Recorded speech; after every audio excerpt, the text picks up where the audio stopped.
Dan, did you hear about the character from The Labyrinth who took a penalty at the Euros? Did he miss? No, he put it in the top corner. And here's another one. I bet you can't tell me Napoleon's nationality. Of course I can. No, you can't. He was French anyway, wasn't he? So, brought to you by bedroombattlefields.com. This is the Tabletop Miniature Hobby Podcast.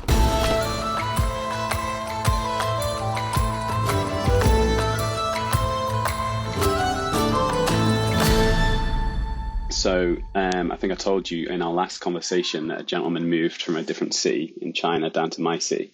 There's someone that I've spoken to online for a bit. I don't know why. I think it was a mutual friend. Kind of made a group chat for us way before he was thinking about moving down, and we kind of just chatted about, because there's very few people that are into like air quotation good games. Yeah. There's a lot of people that are into games that are a bit duff, but like say Frostgrave, for example, that's one game that we both like. Not very many people play Frostgrave, so you kind of get to know every so often someone will sell like a Frostgrave book or sell some Frostgrave figures, or say they want to buy, they're on like a secondhand group chat. So someone will say, hey, want to buy Frostgrave books or something. So you kind of like tag those people mentally, because they're very few and far between. So there's me and another friend like Frostgrave, and then he added one of his friends into a small group, so we chatted for ages. And then he's moved down to Shenzhen, where I still live, and started playing. So obviously when you start playing with a new person, any new person, I don't know how typical I am. This might not be everybody. You want to make a good impression. You want to have a good time. And I started thinking about game etiquette. And then obviously with our first few games, it kind of makes you think a little bit more about how you come across and how other people come across. So I kind of split it into three areas: planning, playing, and after the game. And I was just thinking about how to make sure that we both have a good time, how to make sure both players have a good time. And I find it interesting because I obviously do stuff, but I've got no idea how typical I am. So if you think about planning, even before that, do you play the same guy when you play all the time, or do you play a variety of people? No, I'm coming at this topic very, very limited, which is me on any other topic, to be honest. But I'm just racking my brains. I don't honestly think I've ever played a stranger. I've not played someone that I don't really know or that. So I usually play the same couple of people and I know them. So I've got little experience, but it gets me thinking about how I would go about it. So I'm really interested. So how did yours? But you have played games, right? So how did you play your mates that you play now? Like, how did that occur? So Robert, my pal, who I'll mostly play against, I've known him for a lot of years, and I always knew that he was into D&D and stuff like that. So it was quite a low barrier to him to come and play miniatures games, Frostgrave, Rangers of Shadowdeep, etc. So I just approached that like we've kind of approached anything. Like, this is a good wee bit of fun. Have a laugh. Not serious, but still playing the game properly, if you like. So, who introduced the game? Did you introduce the game to him, or did he introduce the game to you? And what games did you play?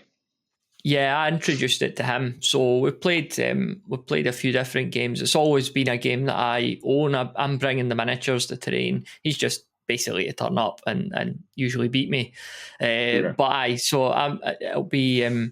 We started off playing Song of Blades and Heroes. We played Rangers of Shadowdeep. We did quite a lot in that. We've played Frostgrave, Stargrave.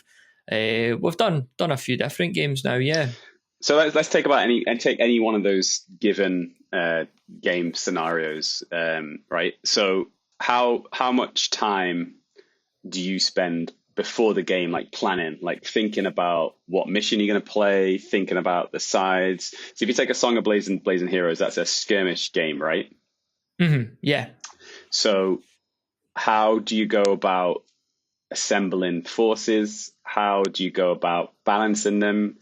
Are you speaking to him saying, hey, do you like this faction or this faction? Like how does the planning, especially earlier ones, maybe if you can remember, like how did the planning process go in terms of the etiquette of trying to make sure that he's having a decent time? Yeah, I suppose that the anomaly there is Rangers of Shadow Deep, because it's very much set up for you in the way that you play it, like the scenarios. So anything else, though, we've usually started with just a pitched battle. So I'll have tried to put together two forces of equal strength. There's usually no scenario going on, or a very, very limited like objective, because we just want to kind of get to grips with what we're doing. But if we get more into the swing of a game and the rules kind of blend into the background, then I don't know if you've ever read or if you own the Sci-Fi Skirmish Scenarios book by John Lambshead, but that's a great book. It's got loads of really good stuff in there that covers any skirmish game, no matter what genre. So we've been playing a few scenarios from that, and how I know he's having a good time. Well, he keeps coming back. He might just be humouring me, I suppose, but he does seem to enjoy it. So it's like a community outreach. Be like, I'll just go and help him out. So yeah, I think part of etiquette for me, especially if you're doing that, because I've done that too. So I've got a number of demo forces that I keep.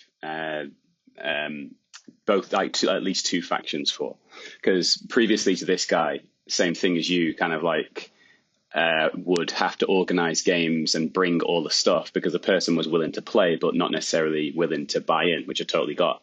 So yeah, when I was planning for that, and this kind of hopefully is helpful for other people, and maybe if you're thinking about trying to get a game but you're not able to get one, it might potentially help. Also, I'm interested to know what other people do, because like I said, I don't know how typical I am, so I might be doing loads of weird stuff that other people don't do. But yeah, definitely when I'm planning, and I'm trying to create two balanced lists with no strength on one side or the other. Did you give him, especially when you're playing faction games, did you give him the opportunity to choose who he would play, or would you just tell him you're going to play these guys?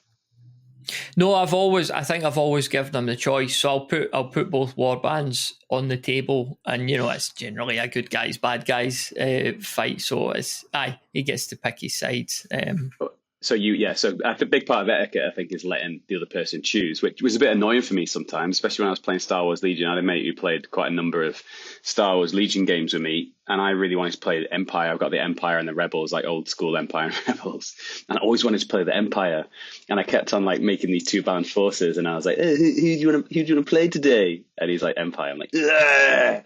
And it was still good to get a game, don't get me wrong, but it was a little bit annoying that, because I wanted to be Darth Vader instead of being Luke Skywalker. So I think part of etiquette definitely is making balanced lists, offering up, which team your mate wants to play. And I think that's pretty important. What about terrain and stuff? Because that's part of it too. You mentioned that you take your own terrain and stuff. Are you just taking like old VCR cases, or have you got like proper terrain? You putting effort into the terrain too? So I've actually, I'm speaking to you from my wee work office, and that's where I usually play my games. Okay. I've got a decent wee table here, and I've got a box of terrain here, so it's all very like on site and easy to set up. And there's no pressure to take it down immediately afterwards, which is a massive help. Obviously, if you're playing a game at home, I don't know about anyone else, but I couldn't leave the dinner table as a battlefield with castles and dragons all over it. So I'd have to get the game down straight away. And would you set it up before he came, so it was all set up nice? Would you do that? Yeah, definitely. Aye. Because it's again, this ties into our second topic later on about time and short games. But yeah, I wanted to make sure that when he was turning up, without having to be totally watching the clock, you're conscious of time. So if you could have everything ready, it's a big bonus. Because that's pretty nice, but I don't know if everyone would think of that. Because I'm on your page. Like, find somewhere neutral. Find somewhere like you're not going to get distracted. Because I wouldn't want to invite people around to my house to play. Because obviously my wife and my kids are kicking around, and I love my wife and my kids. Don't get me wrong, but it's going to be a bit of a pain in the backside for people like trying to roll some dice and trying to mess around. If your kids are like, "What are you doing? What are you doing? What are you rolling that for? What does that mean?" All that kind of stuff. So I think that's part of etiquette as well. I would say is that you want a space that's conducive to playing a game, right? Yeah, definitely. And you've set it up all nice and that. Yeah, and obviously, like this has never happened. But if he came in and said, "I don't like what you've done with the terrain. What's going on here?" Like, I would allow him to change it up. I wouldn't say no. That's what I had in mind. Like, it's got to be this way. So, Have you ever had any tense moments or disagreements with your gaming partner? I can't honestly say I have. No, I can't No? honestly say I have. I think I'm very relaxed, and I'll always give the benefit of the doubt. If something's dubious, a range or an ambiguity, I'll always concede. It's just kind of the way I am. Is that ever hard, or is it always easy for you? There's probably been times where I've thought, "Give me a break here." I'd be lying if I said there hadn't have been a couple of those times. But in the Yeah. main, I'm very relaxed about it.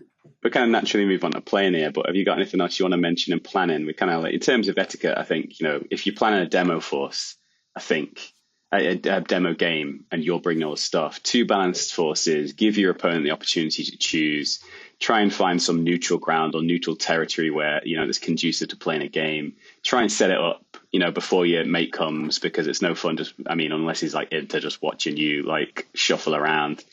Putting stuff, but then also maybe someone might, if it's a game where terrain maybe really counts, maybe setting up the table together might be a benefit, right? Because you might set up the terrain and he might be like, that terrain benefits your side or something, right? But I guess choosing sides would happen during the game, right? Is there anything else on planning you think that's important that people should consider in terms of good etiquette when you're planning a game?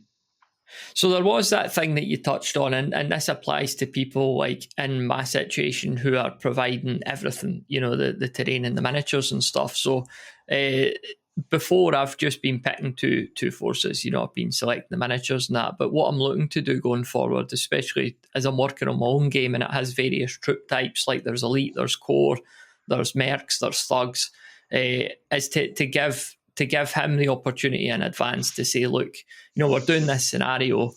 I am taking 5 elite troops. Like I'm going very small, very heavy. Here are like 5 different like point equivalent options. You could have like 20 thugs. You could have this, you could have that. So he then says, yeah, I'd rather have this force. I'll pick the models then. So he turns up and he's had a choice. That's the next evolutionary step, I think, isn't it? Once you've kind of been doing demo forces, you can start kind of opening up to like list building. I've been playing a Song of Ice and Fire and a feud with this guy, and the first few games, he was just playing with my stuff. And I think the first game I did the same as you, but then the second and third game, I was like, just download this app. I'll tell you all the units that I've got in each faction, and then you just list build to a certain point value, and then I'll just put those together. And I thought that was quite nice. Giving people a little bit of options once they've started to get their feet under the table, because you don't want to be like dad all the time, like, here's your troops, here's your archers, or like kind of stuff, right? So a little bit of freedom, nice. That's cool, man. So as we kind of shift on to playing then, so you talked about being very easy and laid back and easygoing in terms of assuming positive intent. You think that's important in terms of gaming etiquette?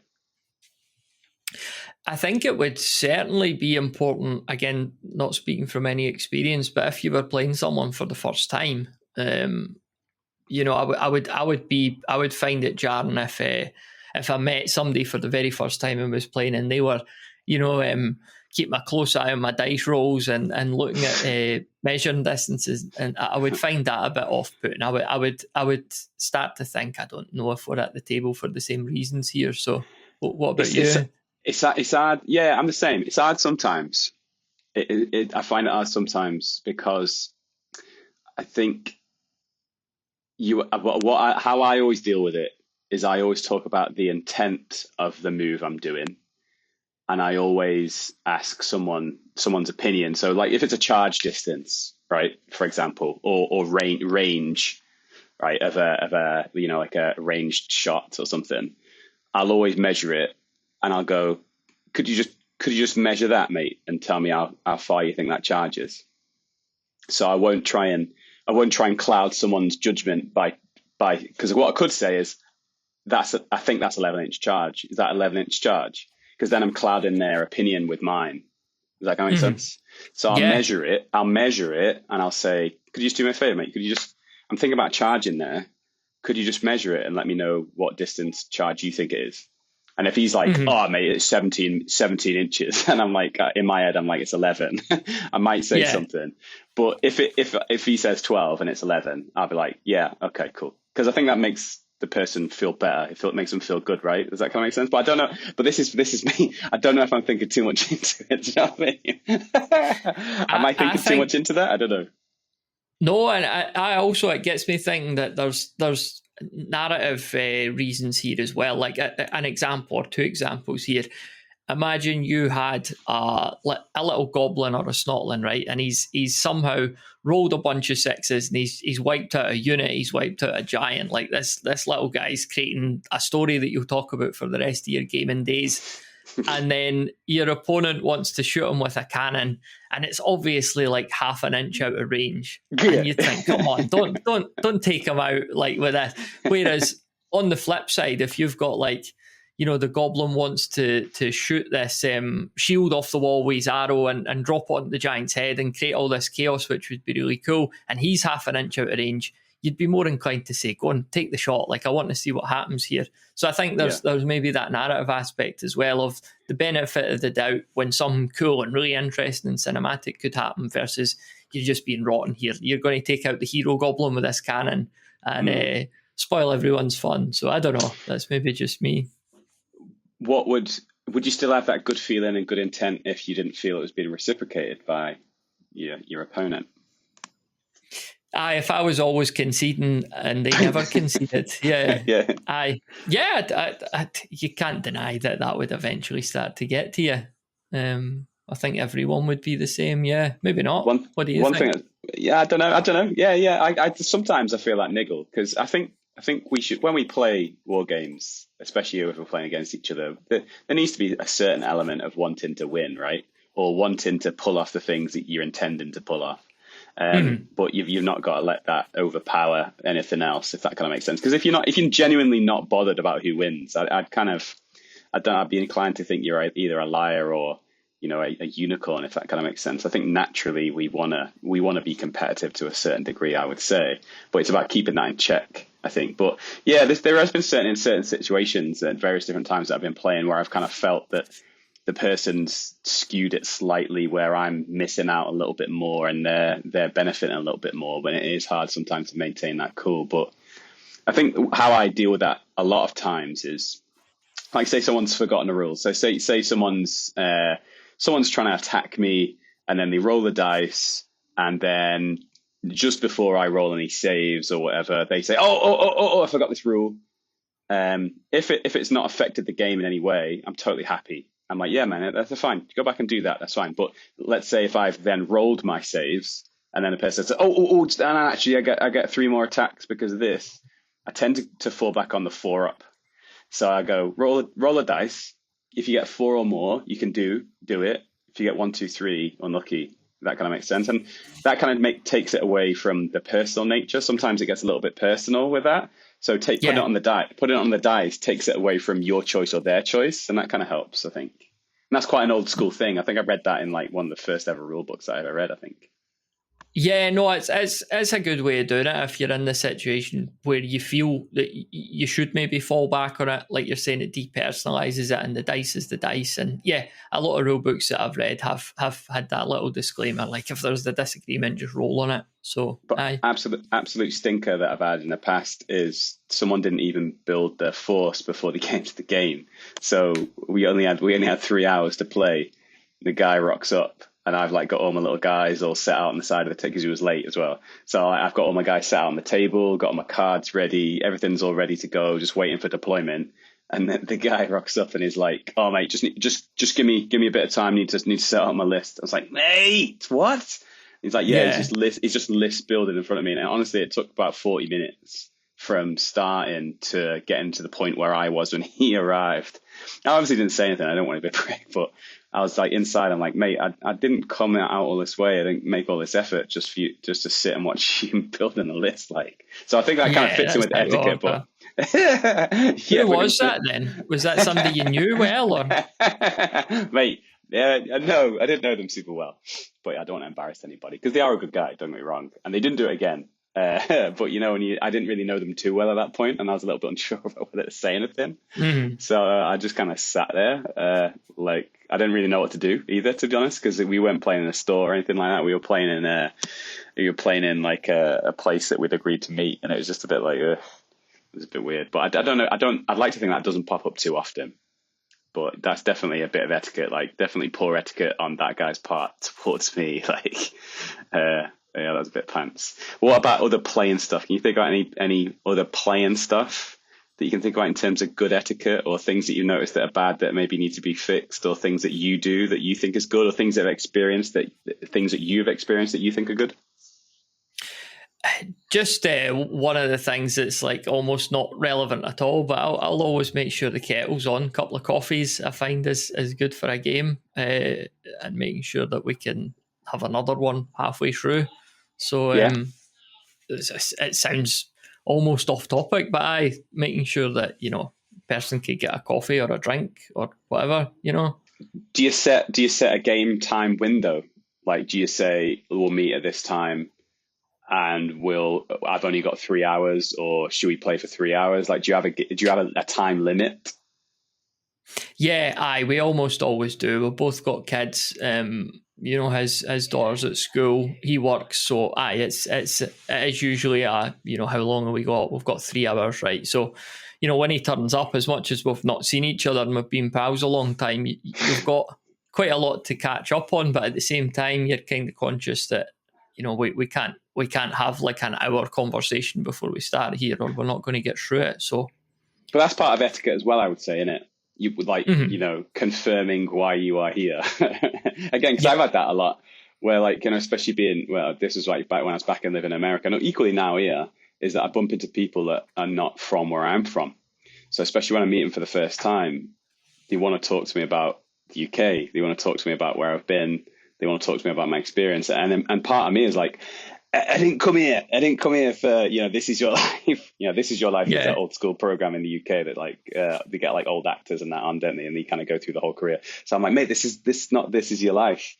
I want to play a game, but I don't ever really want to say that again, because I don't want to be a dick. But yeah, man, like, you're meeting to play a game. Let's get down to the nitty gritty game instead of the chatting. You know what I mean? Have you ever had to like redirect your mate, or is he pretty switched on, pretty socially intelligent?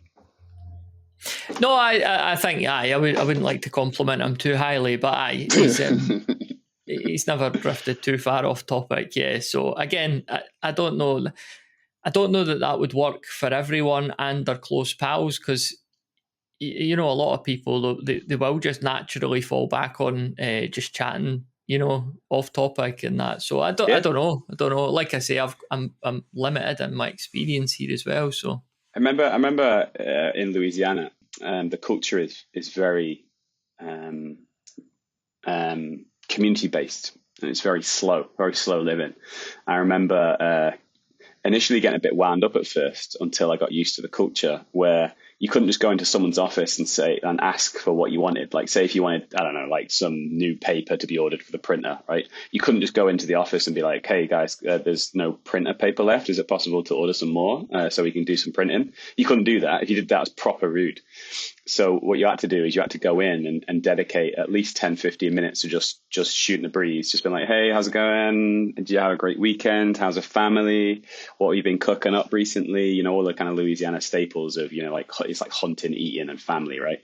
And beers. So you'd have like your staple questions that you'd ask in terms of good etiquette. And then once you kind of got enough of those out of the way, that's when you could then ask.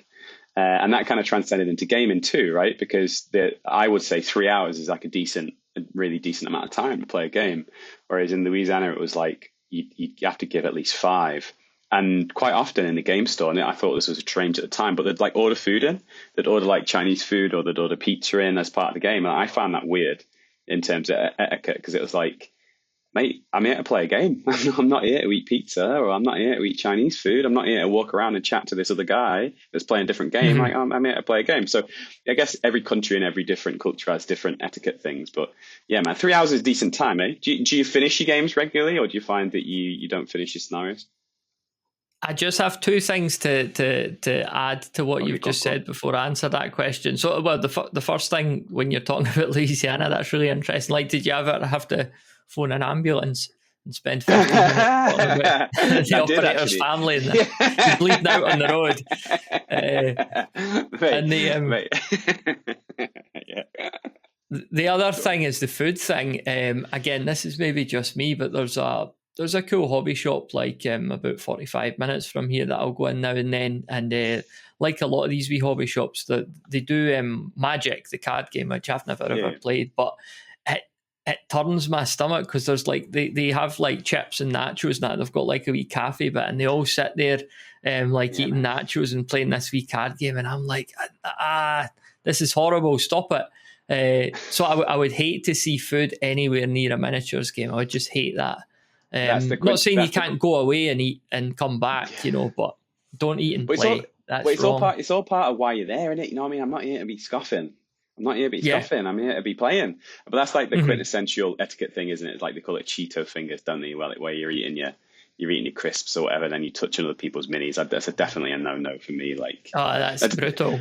I probably told you before. I think a good thing of etiquette when playing is being very complimentary or neutral about people's paintwork. Like, I remember a guy, this is way back in the day now, like when I first got like an Imperial Knight, and I was playing 40k. This was ages ago because I was playing 40k. And a guy, I didn't even know the guy, but the guy came in and he knew the person I was playing. So I'm playing a game of 40k. And this guy that knew the guy that I'm playing walks in to the store with his girlfriend. And he's just like, oh, hey, he's like, you're the English guy or whatever. I'm like, yeah. How's it going? He's like, oh, is that a knight? And I'm like, yeah, it's my Imperial Knight, yeah. And it wasn't, to be fair, the knight wasn't finished, but it was nearly finished. And so he's like, oh, can I have a look? And I was like, yeah, no problem. So I placed like a dice where the knight was, because an Imperial Knight's quite a big dude, right? So he picked up my knight. I marked it with a dice so he could pick it up. And he just starts talking to his girlfriend like I'm not there. And he's like, oh, yeah, this is an Imperial Knight, babe, or whatever. And I'm like, yeah. Okay. And then he's like, yeah, but you can see it's a pretty basic paint job. I was like, woof. And then he's like, yeah, you can see, like, this is pretty basic, and that, that's kind of not so good and all that kind of stuff. And I was just like, dude, this is pretty poor etiquette. Like, I'm standing right here in the middle of a game. I don't even know who you are. Yeah. You're just talking to your girlfriend. Like, so I didn't obviously say anything. I was just like, okay, yeah, whatever. And then he just kind of put it down. I was like, oh. Why was he telling his girlfriend all this? I don't know. The worst way to impress a lady ever. And that's no offense to any ladies who are in the hobby, obviously. It's just. But yeah, man. Yeah, so I was just like, this is really strange. It was like, I don't know. So I was just like, okay, thanks for that, mate. Yeah, I appreciate it. Yeah, have a good day. Bye-bye. But yeah, that was pretty poor etiquette. So I'll tell you, if you're commenting on other people's paintwork, just make, like, again, like this was happened quite a lot on the Facebook group that I used to be part of. That people would freely give criticism or critique when it just wasn't appropriate or wasn't asked for. And I think you need to make sure that the ground is fertile for your painting critique or your critique of anything. Like, and that goes for like tactics and stuff like that as well. Like if I'm playing a mate and he's making a really dumb tactical decision, in my opinion, I'm not going to tell him. I'm not going to tell him. I'm not even going to say, are you sure about that, mate? Because I think it's poor etiquette to question what someone's intent is, right? And that kind of goes back to what I was saying before about letting the other person measure a charge. I'll measure it and not say anything. And then I'll say, mate, can you just measure that charge and tell me how far you think it is? Because then you kind of empowering someone and giving someone agency. Whereas like I've played with people and like I've gone, right, I'm going to charge these guys with these guys. And their first response is, are you sure? And I've gone, wait, what? Why, what? And I find that a bit annoying because so a lot of the times, like, I know it might be crap. I know it might be something that you might not do, but just leave me alone, man. Let me move my little dudes around, without asking me. Like, just because you wouldn't do it doesn't necessarily mean that I can't do it. And sometimes learning and doing it yourself is the best way, right? Mm-hmm. Yeah. So how does your game flow when you're playing with your mate? Do you see mistakes that he makes, and do you tell him? Do you say anything? Like, does it pop up very often or not at all? No, I mean, as much as it's all my gear and my games and that, I wouldn't say that I'm particularly more experienced in playing than he is, because we've played together. Most of the games I've played have been against him. So, it's not like I'm the veteran and he's the apprentice. Like, we're both pretty similar experience levels. So, that's not been an issue. Do you laugh a lot when you play? Yeah, especially when we had the ongoing characters in Rangers of Shadow Deep. This is a topic that we'll get into on a different episode, the storytelling aspect. But we found that was really good narrative moments, funny moments, and I think that's important too, for there to be a level of humour without it getting ridiculous.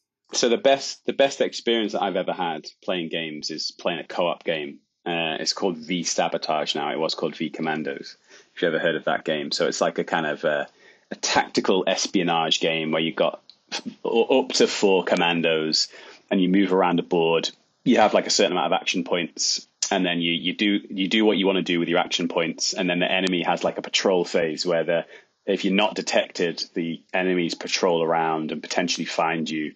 And then you've got a plot kind of like your way around a level to complete a certain action whilst trying to remain undetected, right? Have you heard of that game? No. Mate, you need to get on it. It's brilliant. It's awesome. Yeah, it's called V Sabotage now. Don't be put off by its World War II skin. So it's like World War II, but the skin doesn't really matter so much. It's really cool. There's an Assassin's Creed. There's an Assassin's Creed version of it.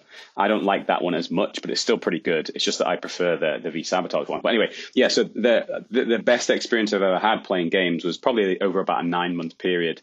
Pretty much every single weekend, me and a mate would get together and we would do that. And I loved it because we both shared the similar values, and we were both kind of very open-minded. We were both wanted to give the other person space and agency, right? And it was really cool. And I would be like, mate, okay, right, this is a turn. What do you think you should do? And I enjoyed just listening to him, thinking about what he'd do. And then I'd be like, yeah. And I would maybe add 1 or 2 bits to his plan, maybe would change it slightly, or maybe it'd just stay the same. Like if he came up with an absolute banger of a turn, I'd be like, yeah, mate, let's rock that. I can't think of anything better. Amazing. And then equally, like sometimes the reverse was true. Like I might come up with something and he'd be like, yeah, mate, it's a banger. Like let's get on that one. And then if it didn't work, it's like, but then if it did work, it's like, yeah, it was like pretty cool. But there's also a danger with co-op. I think you need to be very careful with who you play co-op games with. And I wouldn't recommend playing co-op games with people that you're not really comfortable with. So how was that experience for you? Like, was it decent playing co-op? Did you prefer playing co-op? I wouldn't say I preferred it, as in like I wouldn't like to choose one over the other, but I do really enjoy it. I do want to do more of it, but I could see why. I mean, I hear about this in the board game realm where I can't remember the term, like the power player or whatever. It's something like that, where you have these 3 to 4 player cooperative games, and I've heard that, again, without having much experience in that domain, you will have that one person who just dominates and is basically making the decisions for everyone, and it just disengages everyone else. So how would you react to that and try and stop it happening? So let's say that we're playing V Sabotage and I'm like, no, what you want to do, Matt? You want to do this, you want to do this, we're going to do that, and we're going to do that. And let's say that you didn't agree. Like, how would you challenge that and try and redress the balance for the rest of the group? It might be one of those where I've already thought this is a write-off, like I'm not going to enjoy this, let's just see it through to the end and then I won't play with them again. I'd imagine I'd probably passively aggressively deal with it like that, rather than trying to sandwich in, no, I'm having my fun here. I think the opportunity for fun might have left the room at that point. It's interesting, man. It's definitely, I think being too in control or trying to force yourself too much or oversharing or being overexerting, I think is always bad. You got to give people space to step into. And that was hard sometimes, because I played V Commandos with a different group and it was still enjoyable, but I had to make sure that even if I thought the plan was a bit crap, I would just be like, yeah, let's go. So it was a little bit artificial sometimes with a different group, because it was like, I don't think this is the optimal plan. I don't think this is what we should do really. But for the greater good of people's enjoyment, I'm just going to shut my face and I'm just going to rock it. Like, The Bedroom Battlefields Patreon now comes with bonus content, the first of which is a full battle report from White Dwarf issue 166. I read through this iconic showdown from 1993 between Blood Angels General Andy Chambers and Orc Warboss Jervis Johnson, as they showcased the new Warhammer 40,000 2nd edition. Find out more at patreon.com/bedroombattlefields. That's patreon.com/bedroombattlefields. And now, back to the show. Okay, there you go. So a game etiquette was something that I kind of threw into the pot, and you wanted to talk about quick, fast games, right? So talk to us about that. Yeah, a couple of reasons I was thinking about this recently. Mike Hutchinson's Hobgoblin about to be released. I think the pre-orders are being sent out, and I believe it's going to be on sale on Amazon from next week. So one of the big USPs of Mike's game is that this is a mass fantasy rank and flank game that is quick. And, over the past few years, we've seen a lot of games that are quick to point out that they're fast. And I did see a valid comment at one point. I can't remember where exactly, but somebody said, what's going on with all the fast stuff? What's the hurry? Like, should we not be taking our time and enjoying it? Which I think is a completely relevant point to raise or question to ask. So is this something that you've noticed at all, Dan? Yeah, there is. I mean, we talked about that briefly on our last chat, didn't we? When we chatted, we talked about the joys of TikTok, right? So I don't think it's just a trend in games, tabletop games or board games. I think it is a life trend. I think, maybe our attention span has been noted to be small, or it has decreased potentially, possibly, depending on who you ask. So yeah, it's a trend to be. It's kind of like a selling point, isn't it? Quick, fast. What do you think? What do you think the reason for branding something as such is? What do you think? What do you think the motivation for this is? Quick, fast games. Yeah, I mean, I wonder if part of it is if you look at the very, very traditional sort of perception of a war gamer, middle or upper class gentlemen getting together for maybe a whole weekend at the billiards table and playing these immensely complicated rules that just took forever, and they really had nowhere else they needed to be. So very different from what a lot of us have now in terms of the time and resources available. I don't know that it necessarily is a want to be done quickly. It's more a need to be done quickly. When it says when it says quick, fast, like you've looked into it a little bit more. Like what would you? I mean, how long does that game say it lasts? Can you remember? Or how long would you say a quick, fast game is? How would you define that time? So I could be totally wrong here, but I think Hobgoblin, a typical game of Hobgoblin, you're maybe about 90 minutes. I would consider that on the quick side, especially for a game where you're putting down big ranks and regiments of units. Games of Warhammer, a six turn game of old school Warhammer. I don't know how many hours you're talking there. 5, 6. I'm not particularly experienced with that game, but. So if you were spitballing it in your head, right, and saying, right, okay, your average game of Warhammer 40k, how long would you say? What would you put on it?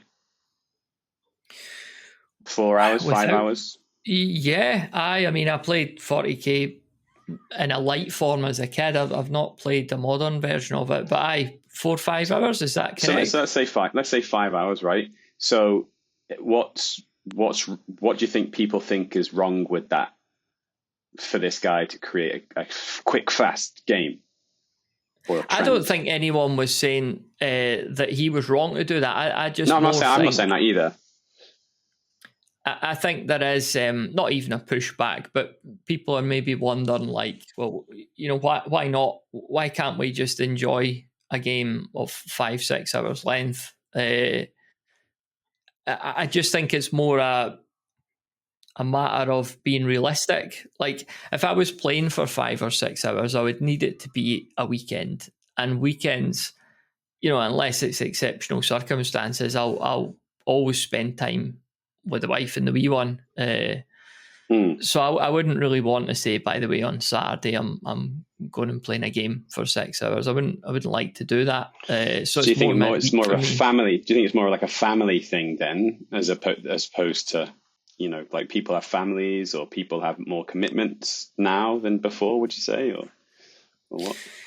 Yeah, I mean, it's a tough one to say that any family has more commitments now. Any parent has more commitments now than they did years ago. I don't know if that's necessarily true. It's maybe just that, most working parents have limited time, full stop. And you've got to be very, again, I keep using the word realistic about your time. There's no point saying we're going to play a 6-hour game if we don't have 6 hours. You're just kidding yourself.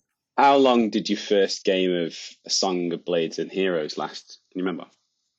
Oh, you could do one of them in like 45 minutes to an hour. So I think again, the beauty of a shorter game is that you don't need to be done after that game's done. Like, you could play it again, or you could play something else. Whereas you can't make a 6-hour game be an hour long. I dare say there are ways to do wee set pieces or that, but you know what I mean?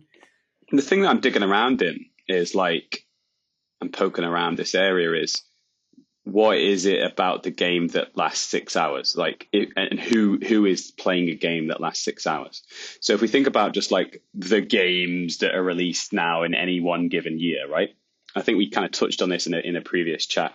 It's like, I have Star Wars Legion, I have Bolt Action, and I have Song of Ice and Fire as my 3 main tabletop games, right? I do have others, but I would say those are my main 3 tabletop games. Now, if I played only those 3 games all year and I played 1 game a week, I'm losing 3 weekends probably for sickness. I'm losing 5 weekends probably for holidays. And I'm losing another couple of weekends for, like, kids' birthday parties. So I've lost 10 weeks of my 52 already, right? Does that kind of make sense? Mm-hmm. So I've got 3 games and I've got 42 weeks now, and it's probably going to be less than that. So even if I was playing a game, only those 3 games and only once a week, and that's a lot, I would say. I mean, I play once a week, and the majority of people I speak to don't play once a week, right? They play once a month, 2 a month, maybe, if you're lucky. So I feel like I play a lot. But even if I was only playing those 3 games, I'm only getting probably about 12 games of each one of those per year, right? So maybe the games are lasting a long time, not necessarily because of the game. It's just the fact that we're not experienced playing them, and it takes us too long to play them because we don't know how to play them. Does that kind of make sense? Yeah. So then someone's coming in with this buzzword saying quick and easy. And that's desirable because we're like, oh mate, this game's taken ages. Well, yeah, it's taken ages because you don't know what you're doing, potentially. Possibly. I don't know, but I kind of think that maybe, like, 3 hours, I think that's a reasonable amount of time. Like, I mean, think, what else would you do for a hobby that would last more than 4 hours? Can you think of any hobby that you've done or do, or that you're aware of, that would last more than 4 hours? Yeah, not myself. I mean, if you go and play football or that, if you go and watch football, you're less than 3 hours certainly, and that's from leaving the house to getting back in. A game of golf, 4 hours? I'm not a golfer. Yeah, that probably more than 3 hours, I would say. Yeah. What about if you're playing a computer game? I don't know how many computer games you play, but if you're playing like a video game, like, how long would you play a video game for? I've not put the computer on since the wee one was born, I don't think. So that's off the agenda for me now. No, I mean, back in the day, I would probably put a decent amount of hours every day into, like, Skyrim or Fallout, but not these days. Because that's interesting, isn't it? To compare it stuff that's outside our hobby to kind of decide whether something might be reasonable or not. Like, I mean, I think part of saying something that's fast and quick is a selling buzzword, right? I would say a certain part of it is that, I would say. But I think you can get it done. Like, I'm trying to think back to, like, my recent history now. Again, playing the games with this new chap. I always set 3 hours. And I think we've only finished 1 game out of, like, 7. So we've only actually finished 1 game out of 7, because we get to 11. So I like to start early. I start at 8 a.m. And I'm like, mate, I've got till 8 to 11. So as soon as it gets to 11, I'm like, this has got to be the last turn now. And we have fun, but we don't finish a game. But we're getting closer to finishing the game, and I think we will finish a game once we both know fully what we're doing and the rules and things like that. And he's playing a little bit of catch up because I played more games, but I'm still learning as well because I've not played it for a while. So yeah, I don't know. What do you said? What's the rush and is it a fad? I think it is a trend. I think there's more and more game systems that I see and bump into that are noting the fact that it's quick and easy and simple as buzzwords for sure. And would you agree with that, or you concur with that one? Yeah, no, I agree with what you're saying there. Like, it's a good USP because a lot of people consider themselves busy and they see that and they think, well, that could work for me. I don't know that you'd see any longer games boasting that they take 6 hours. But I go back to this point. I don't know if these games are lasting a long time because the game lasts that amount of time. So I'm thinking back to when I was in America, and there was a lot of competitive 40k players and stuff like that around there, and they would go to tournaments and play 3 games a day. So they go to a tournament over a weekend and they play 3 games on a Saturday, 3 games on a Sunday, and they're not playing games for 6 hours.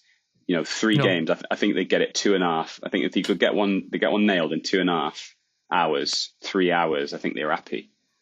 But yeah. I would say then if you just like kind of rocking through it like that, are you enjoying it? But I guess if you're adept at it, this is what I'm getting at. Like if you're good at it and you know what you're doing, and you're not messing around, and you're not eating your Doritos, or you're not like looking at other people's Imperial Nights and that, you probably can get it. You can probably cut it down a lot. But is the taking your time part of the fun? I don't know. No, it is interesting. I wonder as well if there's maybe a tension between what people see as a game that's quick and fast. They maybe think it lacks depth or flavour. I don't know. I mean, I don't agree with that, certainly. I think you could have a short game that's got a lot of depth and flavour, but maybe there is that perception from some folks. What do you think? So if you were to take the 6 hours, and if you had like a little bit like a chess clock, you got like those chess clocks that count the amount of time that each player takes, and they stop the clock once they finish the move, right? If you had that, if you created your own chess clock with an infinite amount of individual clocks, what are people doing on their turns, and what takes the most time? So deployment takes X amount of time. Putting you guys out on a table, that takes an amount of time, right? Figuring out who's going to go first, figuring out who's going second, setting up the terrain, right? Before you even play, that's a whole bit. Making your list, hopefully you made that before you arrive. But making a list, setting up the table, deploying, figuring out who's going to go first, that takes an amount of time, right? So maybe you make a game faster and quicker, but just, getting rid of that stuff. So you got to think about what you're going to do as well, right? So the start of your turn, you got to think about what it is that you want to do, like what it is that you want to achieve by the end of your turn. That takes a little bit of time, right? I go back to the old faithful Memoir 44. That helps you because you can't do whatever you want. You've got like between 4 and 6 cards usually. And on those cards, it's got what you can do. So the board is split up into left flank, center, and right. And in these cards, it'll say something like activate 2 units on the left flank, activate 3 units from the center, or activate 1 unit from each section. So that helps with time about thinking about what to do, because you don't have all of the options. You've got maybe 4 options. So that kind of cuts down a lot of time in the game and makes the game a lot faster, because you can only do one of the things that you got in your hand. And if you're proper dumb, it's telling you what to do. So it's like, sometimes it's a little bit daunting, isn't it? You got this whole table, you got all these units, and then maybe it's early game and you're like, dude, I have no idea what I want to do here. And I bumped into a few players that are like that, where it's like the start of their turn, and it's like, mate, I ain't got any idea what to do here. So that takes time. So I think if you can kind of if you wanted to make games that are quick and fast, you can potentially look at, I'd be interested in reading that Hobgoblin rule set to figure out what it is that the rule writer's done to kind of chop down the time. Because I'd be interested to know if they've analyzed that. Do you know what I mean? Like, if someone says to me, this is quick, this is fast, this is streamlined, I'd want to speak to him and be like, have you analyzed a game and the time it takes to do certain things, and you're like putting the squeeze. You're like putting the squeeze on each one of those things. So how have you streamlined that? What did you chop out of that? I'd be interested to know that. Would you? Yeah. I mean, again, because I don't have the book yet, so I don't know the game, but I have heard Mike talking about it on a lot of different podcasts, and my understanding is that one of the low-hanging fruits for him to deal with straight out the gate was just that the first turn of Warhammer, if you looked at it, he felt that was just two forces moving towards each other. An entire first turn, let's just get closer to each other. So he was like, okay, we're deploying closer together. I could be butchering that slightly, but... No. Star Wars Legion does that. Star Wars Legion does that. It's not played on 6x4, it's played on 6x3. So you straight in, you straight in because you're knocking on each other's door first turn, and that's cool. So you get rid of a whole turn. That makes sense. But that'd be interesting. It'd be an interesting thing to talk about to somebody about how they streamlined it. Is it something that's likely to draw you to it? I know that both of us talked about this last time, and we're not necessarily super keen on getting all these new rule sets necessarily. But if something did say that it was quick and fast, would that be a draw for you? Yeah, I'm going to get Hobgoblin, and I'm hopeful that I'll really like it and want to play it, because I do still have space for a rule set in that field, in the big mass battle type. I've got enough skirmish games to see me till I'm going into my box, but I'll definitely be looking to play that one. They'll be in the box with your bait. There's no chance there's no chance your family's keeping them. They're like, put him. Just what you do with these books, just put them in there. You can read them once he's in the ground. No one else wants them. Yeah, man, I'm the same. But I think 3 hours is a great amount of time to play a game. I think that's the optimum amount of time, and I think you can get a lot done in that with. And the thing is, like, do you want to? What part of the audience? What part of the market is saying, I want a game to last 6 hours? How many people do you think are saying that? Do you think there's many people that are saying that? No, I think, like, going back to what you've said earlier, it's maybe a case of like 6 hours. We're saying 6 hours a lot, but it might be a very leisurely, a lot of distractions, a lot of conversations in between, breaking for a coffee, breaking for lunch. I don't know that it's 6 hours of intense concentration and dice rolling. It's maybe just a cultural thing of, we get together on a Sunday, we play a game, and it's most of the day that happens. The game could probably almost certainly be quicker if they were just playing the game. You said it's a fad. Is it a fad? Do you think it is a fad? Do you see, once people are kind of sick of seeing quick, fast game on the cover or whatever, that people will start saying, I don't want quick, fast games now. I want 6 hour games. Do you think we'll go in 15 years time, it will be like lengthy, complex game? I don't know. No, I don't think long, complex games have gone anywhere, and I don't think they will. But I do think that more and more people are looking to get games that they know that they could play in the limited time that they have. I don't think that will change either. What are you basing that on? What am I basing the fact that I don't see, like, again, I mentioned like working parents as a typical sort of audience. Like, I don't see them suddenly having loads more free time. So I guess that alone. Yeah. I don't know, man. It's an interesting thing, because I've got a spread of games, but if I'm looking for something that's genuinely quicker and faster, I'm not playing tabletop games. I don't think tabletop games are conducive to quick, fast games. So Memoir 44, quick, fast game. Unmatched, quick, fast game. Summoner Wars, quick, fast game.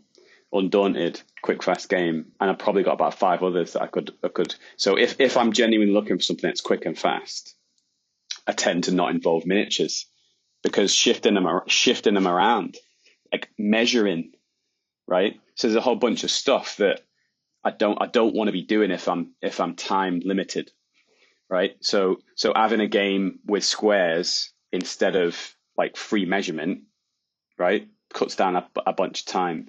having something without true line of sight saves a bunch of time. Because like I mentioned before about declaring a charge, measuring, asking, that could take about 5 minutes in itself. So like, let's say that my, druid unit wants to charge your non-unit, right? I've got to measure it. I've got to confirm it. And then I've got to think about whether I'm actually going to do it or not, right? That takes time. So I don't know if tabletop games are conducive for quick, fast games, to be honest. In tabletop games, I thought it might be like a misnomer when you mentioned it. Like you said, rank and flank mass battle game that's quick and fast. I was like, what? Well, you might say quick and fast, but the over 70s, walk-in football league will have a fast player, but they're not a fast player. They're just fast within the setting, right? Yeah. So I don't know. No, it's a good point. It's a good point. I suppose it's if you wanted to do something quickly, a miniatures game wouldn't be top of mind. But if miniature games are your ultimate hobby and you only have a short amount of time, then it makes sense that you want a quick miniatures game. It depends on how. I mean, like I've mentioned there about my Song of Ice and Fire games recently. I think out of 7 games, I think, like I said, we finished 2 or finished 1 or whatever. But do you have to finish? Is finishing an essential component part? Yeah, no, it's a good point. Yeah, is it for you? Do you have to finish? Having an ending, an end point. How essential is that for you? It depends if it's a very narrative driven victory condition, then I would probably want to finish it. But if we're just pitching up, fighting two war bands going at it, and it's pretty clear that one is winning and it's probably an unassailable lead, I'm always quite happy to call that early. Yeah. I think you get the satisfaction that okay, we know how this is going now. So bit of a woolly answer, but. No, it's interesting, man. It is, and anything is like seasonal. Anything is kind of circular emotion in terms of fads and trends and fashions and all that kind of stuff, right? I kind of wonder, I don't know, or is this new and has not happened before in the gaming industry? This push in this direction, and like I said before, kind of what's driving it? Are the people that make these games genuinely receiving like quantitative and qualitative feedback from their player bases? I mean, because no one's ever asked me, but then again, I'm not plugged into the social network stuff. So it's like, are there regular questionnaires from games publishers coming out asking us about our gaming trends? I know that back in the day, I know that GW used to do once per year, didn't they? They used to do questionnaires about how people were using their products, and they used to change their products based on what people would say, right? But I don't know about other gaming companies. I don't know. Aye, it's an interesting one.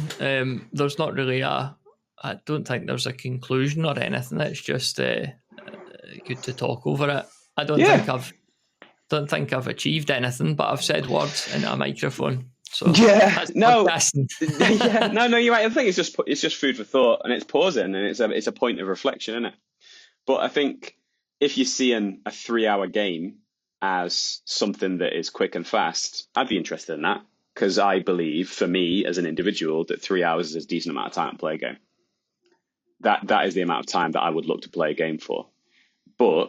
And that's the same as you. I've got other stuff that I want to do. So I play Saturday mornings, kick off at 8, finish at 11. So I've still got a lot of the day to hang around with the family and that, right? We go out for lunch or we go out and do different bits. So that works for me. Like, I wouldn't want to start at 10 and finish at 1, because the heart of your day's gone then, really. And I wouldn't want to play at night either. So if it's not a case of saying quick fast for me, it's more of a case of like looking at how long the game should last, right? If it says like 1.5 to 2 hours, happy days. If it says like 4 to 6 hours, I don't know. I probably wouldn't have time for it unless I really loved it, unless I really loved the game. Big thanks to Dan for joining me once again on the podcast. I really enjoy our conversations. The opportunity, I think, to kind of dig deep into a topic. Again, I mentioned in the episode, this isn't like an attempt to solve anything. It's more just thought-provoking, hopefully. I mean, certainly for us too, but hopefully for you as well as the listener, thought-provoking conversations, asking kind of bigger, I think philosophical is maybe too grandiose a term, but you know what I mean, like the sort of bigger picture stuff, the stuff that isn't always front and centre in our minds. It could be very day-to-day in the hobby sometimes, you know, what's next up on the painting table, etc. So, great conversation, really enjoyed it, and hopefully you did too. And that brings down the curtain on episode 101 of the Tabletop Miniature Hobby Podcast, a show that's now in the 3 digits. All right, thanks as always for listening. I really do appreciate it, and we'll speak again on the next one.